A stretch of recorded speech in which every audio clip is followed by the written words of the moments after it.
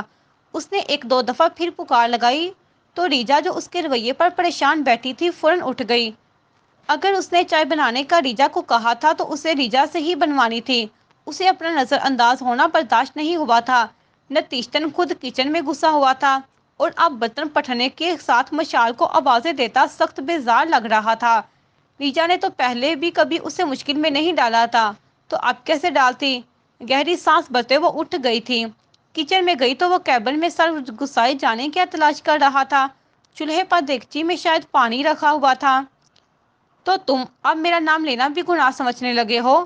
اس کی آواز پر چینی اور چائے کا پتی کا ڈبہ نکالتے اس نے جھنجھلاتے ہوئے سر باہر نکالا اور کیبن کا دروازہ پٹک دیا۔ ادھر دو، میں بنا دیتی ہوں۔ ریجا نے اس کے ہاتھ سے ڈبے لینے چاہے۔ بنا لوں گا میں خود۔ اس کے ہاتھ جھٹکتے اس نے خود آگے بڑھ کر ابلتے پانی میں چائے پتی کا ڈبہ الٹایا۔ ریجا فوراً چولہے کی طرف لپکی، مگر تب تک وہ 3 کپ کے قریب پانی میں بے حساب پتی ڈال چکا تھا اور اب اس کا اگلا ٹارگٹ چینی تھی۔ وہ بھی یقیناً پتی کی طرح بے حساب ہوگی۔ اس نے سرعت سے چینی کا ڈبہ پکڑا۔ پتہ ہے مجھے تم بہت قابل ہو، تمہیں اب میری کوئی ضرورت ہی نہیں رہی، پر مجھے اب بھی بس تمہاری فکر ہے، اس نے سنجیدگی سے کہا۔ بلاج کے ماتھے پر بل پڑے۔ پہلے تو منہ پر انکار کر دیا تھا جیسے بڑی مصروف ہو، تو اب کیوں آئی تھی؟ اس نے ڈبہ کھینچنے کے لیے ہاتھ بڑھایا مگر بدقسمتی سے 4 انگلیاں گرم گرم دیگچی سے جا لگیں۔ وہ کڑا کر رہ گیا۔ ریجا نے پریشانی سے اس کے ہاتھ سے پکڑ کر چولہے کے پاس سے بٹھایا اور وہیں کچھ فاصلے پر رکھے ڈائننگ میز کی کرسی گھسیٹ کر اس پر بٹھایا۔ اب آرام سے یہیں بیٹھنا۔ پھر واپس جا کر اس نے پتی سے کالے سیاہ ہوتے پانی ڈال دیگچی ہٹائی اور چولہا بند کر کے آخری کے کیبن سے کوئی 2 برآمد کر لائی۔ اس 1-2 دفعہ کی مزاحمت کو نظر انداز کیے اس کے جلے ہاتھ کی پشت پر مرہم لگانے لگی۔ بلاج نے زبردستی اپنا ہاتھ کھینچ لینا چاہا مگر جلے ہاتھ پر اسے دوا سے ہوتی ٹھنڈک بڑا سکون پہنچا رہی تھی۔ 2-3 منٹ بعد اس نے خود ہی بلاج کا ہاتھ چھوڑ دیا اور جا کر ایک الگ برتن میں دوبارہ چائے چڑھائی۔ پھر فریج اور مختلف کیبن سے کھانے پینے کی چیزیں نکال کر پلیٹوں میں سجانے لگی۔ آخر میں اس نے آسم کے ہمیشہ پسند کیے جانے والے شامی کباب نکالے اور انہیں فرائی کرنے کی تیاری کرنے لگی۔ بلاج اس کی پھرتی اور نفاست دیکھتا رہ جاتا اگر آسم کی کال نہ آتی۔ اس کی کال دیکھ کر اسے یاد آیا کہ وہ اسے کب سے باہر چھوڑ کر آیا ہوا تھا۔ فوراً کال اٹھائی اور پھر بحث کے بعد اسے چائے پینے تک اندر آنے کے لیے منا سکا۔ اسے ڈرائنگ روم میں بٹھا کر وہ واپس آیا تو کباب تلنے میں مصروف ریجا نے کب سے ذہن کو کھٹکتا سوال پوچھ لیا، آسم زبردستی لایا ہے نا اس لڑکی کو یہاں؟ اور تمہیں یہ اطلاع کس نے دی؟ اس نے ہمیشہ کی طرح تیوری چڑھائی۔ اس کے چہرے پر لکھا تھا کہ وہ آئی نہیں بلکہ لائی گئی ہے۔ اس نے مڑ کر بلاج کی طرف دیکھتے جتایا، اچھا تم اپنے کام سے مطلب رکھو، دوسرے اپنے گھر اور معاملات خود دیکھ لیں گے، تم اپنا گھر اور اپنے معاملات دیکھو۔ بلاج کی بد لحاظی ہمیشہ کی طرح عروج پر تھی، اس کی آنکھیں بھیگ گئیں، وہ اب صرف دکھی ہوتی تھی، مگر کبھی کبھی دل بڑھ آتا تھا تو آنکھیں بھی بھیگ کر دل دکھ جانے کا ثبوت دیتی تھیں۔ بھیگی آنکھوں نے سامنے کا منظر دھندلا کر دیا، نتیجتاً گرم کڑاہی سے ہاتھ جلا بیٹھی۔ اس کی کراہ پر وہ فوراً الرٹ ہوا اور اس کی طرف بڑھا، اس کے جلے ہاتھ کو دیکھ کر بھی اپنے لہجے کی کڑواہٹ پر قابو نہ پاتے برس پڑا، انتی ہو کیا دیکھ کر کام نہیں کر سکتی؟ رونا دھونا ختم ہو تو کوئی کام ڈھنگ سے کرو نا۔ اس کی گیلی آنکھوں کو دیکھ کر اس نے آخری طنز کرنا بھی ضروری سمجھا۔ ریجا نے اسی جلے ہاتھ کی پوچھ سے گیلی آنکھیں رگڑ ڈالی اور بڑھائے مگر مضبوط لہجے میں بولی، یہ تو دائمی دوا ہے بلاش، تم سے روح کا رشتہ ہے میرا، جب تمہیں چوٹ پہنچتی ہے تو ریجا بھی تکلیف نازل ہوتی ہے۔ اس نے بلاج کے ہاتھ کی طرف اشارہ کیا جہاں ریجا کا لگایا مرہم اب بھی تازہ تھا، جب تمہارا زخم بڑھے گا میرا بھی بڑھ جائے گا، اس نے مزید کہا۔ بلاج جو اس کی پہلی بات سن کر حیران ہوا تھا، آخری بات پر یکدم سنجیدہ ہوا۔ جب کبھی ریجا کی زبانی اس کی محبت کی گہرائی کو محسوس کرنے کا موقع مل جاتا تو اسی کے الفاظ اسے حقیقت کی دنیا میں لا پٹکتے تھے، جیسے اب اسے اس کی بات سے بہت کچھ یاد آیا تھا۔ میرے زخم آخری سانس تک نہیں بڑھنے والے ریجا بی بی، اور آخری سانس تک منتظر رہنا مجھ پر فرض کیا گیا ہے۔ کپوں میں چائے ڈیلتے بغیر اس کی طرف دیکھے اس نے عادی سے لہجے میں کہا۔ اس کی بات پر وہ لاجواب ہوا تھا۔ جب مزید کوئی بات سمجھ نہ آئی تو بیزاری سے بولا، باتیں کرنے میں تم سے کوئی جیت سکتا ہے؟ تم حکم تو کرو جہاں بھی ہار جائے گی ریجا۔ اس نے ذرا سی گردن گھما کر اور اس کی آنکھوں میں اپنی ویران آنکھیں ڈالتے کہا۔ بلاج اس چہرے کی سنجیدگی اور ان آنکھوں کی ویرانی دیکھ کر نظریں چرا کر رہ گیا۔ جلدی چائے دو۔ چند سیکنڈ بعد وہ خشک لہجے میں بولا تو ریجا سر جھٹک کر ٹرالی میں چائے کا سامان نکالنے لگی۔ تم سے امید تو نہیں، پھر بھی کہہ رہا ہوں اچھے سے مہمان نوازی کرنا سارا کی، اور کوشش کرو کہ وہ فضول کے وہموں سے نکل آئے۔ نکلتے ہوئے اس نے ریجا کے لیے مخصوص کیے گئے لہجے میں ہدایت دی۔ جواب دیے گئے بغیر وہ اس کی پشت کو تکتی رہ گئی، یہاں تک کہ بھیگی آنکھوں سے اس کا عکس دھندلا گیا۔ جاری ہے۔